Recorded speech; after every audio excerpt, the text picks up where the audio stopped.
Au regard de la complexité de la lutte contre la corruption, les participants sont parvenus au constat ci-après.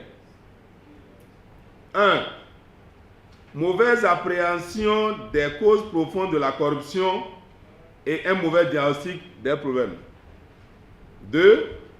Une mauvaise gestion des ressources humaines qui se traduit souvent par des actes de népotisme et de favoritisme. Une absence de mesures proactives et préventives dans certaines de nos organisations. Une absence de mécanismes de suivi et d'évaluation pour évaluer l'impact des plans d'action mis en œuvre.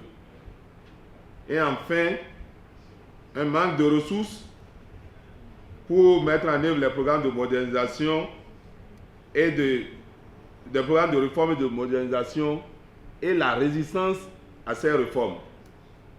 Monsieur le directeur général, à l'issue de ces constats, les séminaristes ont formulé les recommandations ci-après.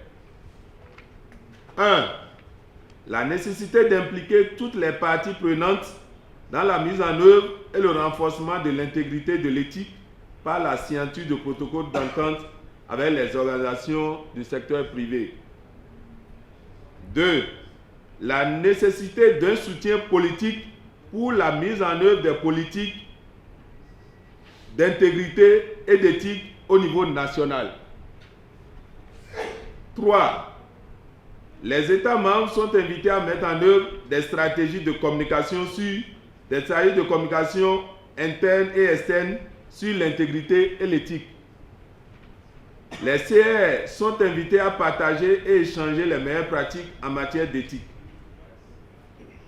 Enfin, l'institution d'une journée africaine pour commémorer l'importance de l'intégrité et l'éthique.